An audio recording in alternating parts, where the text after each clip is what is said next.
Bonjour tout le monde, je m'appelle Jean-Yves Duclos, je suis ce qu'on appelle un député du gouvernement canadien de la circonscription de Québec. Je suis très content de pouvoir échanger avec vous aujourd'hui. Je remercie toute l'équipe des As de me donner cette chance.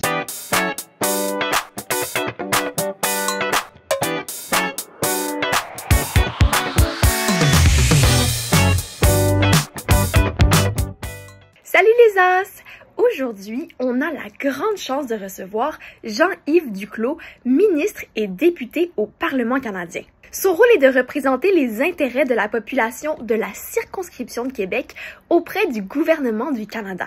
Il a accepté de répondre à vos questions. On y va! La première question nous vient de Ballerine 2. Est-ce que quand vous étiez plus jeune, vous pensiez devenir politicien? Bonjour Ballerine 2, tellement une bonne question que plein de monde me pose presque à tous les jours. La réponse est non. Quand j'étais plus jeune, je ne pensais pas devenir politicien. Ce que je voulais être, moi, c'était un enseignant. Je voulais être un professeur parce que j'avais toujours le goût, toujours envie d'expliquer des choses à mes amis. Puis j'avais l'impression que mes amis aimaient ça quand je leur expliquais des choses.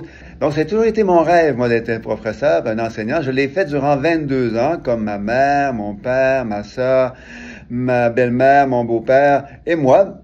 Mais un jour, j'ai été élu député. Puis je fais maintenant de la politique qui parfois est assez proche d'enseignement parce qu'en politique, il faut aussi expliquer des choses compliquées de manière la plus simple possible. J'ai été surpris par la politique. La différence entre la politique puis l'enseignement, c'est qu'en enseignement, on dit à peu près tout ce qu'on pense. Il n'y a pas de gros problèmes, surtout quand on enseigne à l'université.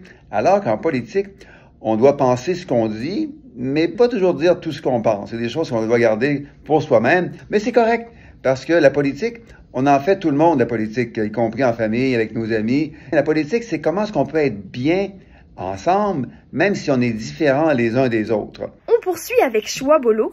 Est-ce que parfois, quand tu prends une décision, tu as peur que les autres ne soient pas d'accord avec toi? Merci, Chouabolo, pour la très bonne question. La réponse, c'est que non, j'ai pas peur. Puis en fait, j'aime ça quand les gens sont pas toujours d'accord. Parce que, à nouveau, dans une famille, avec des amis, on n'est pas toujours d'accord. C'est correct. Même si c'est important parce que quand on n'est pas tout à fait d'accord au début, ben on discute, on se pose des questions, on argumente un petit peu. Puis à la fin, souvent, on trouve des meilleures choses à faire ensemble que si au début, là, on a juste une seule idée, tout le monde est d'accord, puis on fait cette idée-là. Alors en politique, la diversité d'opinion, c'est comme ça qu'on l'appelle, la diversité d'opinion, c'est super important. C'est pour ça d'ailleurs que la démocratie existe. La démocratie existe parce que on a tous le droit d'avoir des opinions différentes, de voter de la façon dont on veut pour élire le meilleur gouvernement possible. Donc, non, j'ai pas peur que tout le monde soit pas toujours d'accord. Au contraire, ça fait partie de ma job d'encourager les gens à exprimer leur diversité de points de vue. Maintenant, une question de CIPLAG. Est-ce qu'il y a des règles à respecter quand on est ministre? CIPLAG, merci pour la question.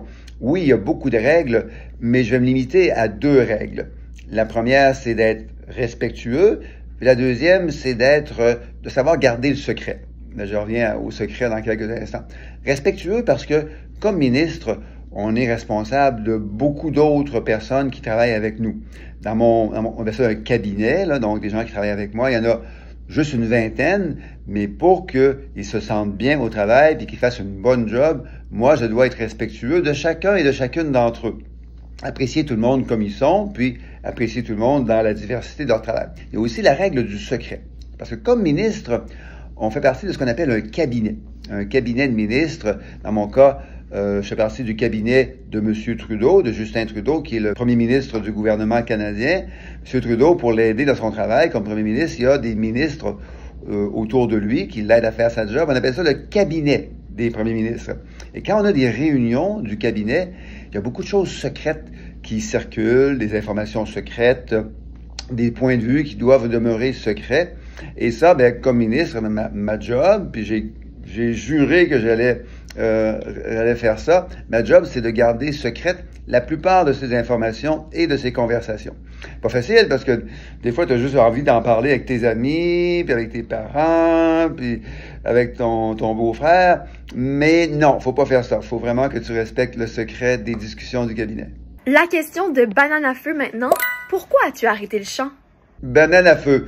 Ça, c'est une question qui me fait de la peine. Ça me fait de la peine parce que c'est vrai que j'ai dû arrêter de faire du chant dans une chorale qui s'appelait, jusqu'en 2015, parce que moi j'ai été élu député en 2015, qui s'appelait et qui s'appelle encore les Petits Chanteurs de Charlesbourg.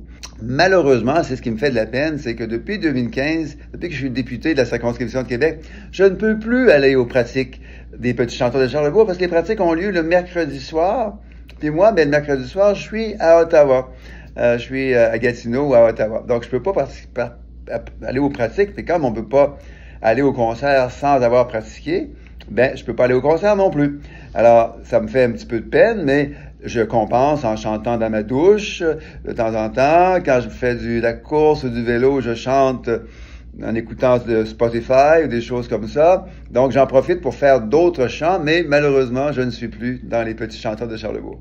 Moi, un de mes passe-temps, c'est d'écouter beaucoup de musique, là, et parfois de chanter en écoutant la musique. Un autre passe-temps que j'ai, c'est de faire du sport.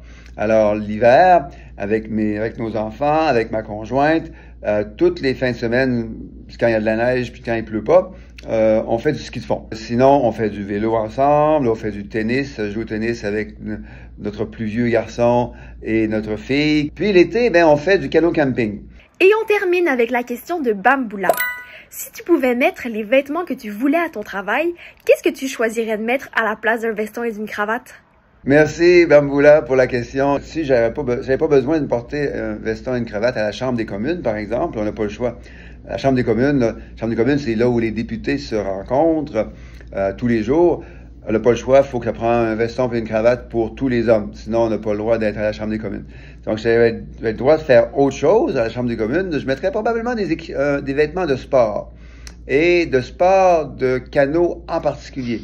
Parce que des lunettes fumées, une petite casquette, un chapeau, un costume de bain avec un t-shirt.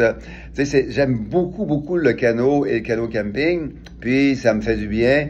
Et merci aux As de l'info. Une des raisons importantes de faire notre travail, entre autres de député, c'est de s'assurer que on donne une chance à tous les jeunes, peu importe qui ils sont, de se développer à leur plein potentiel.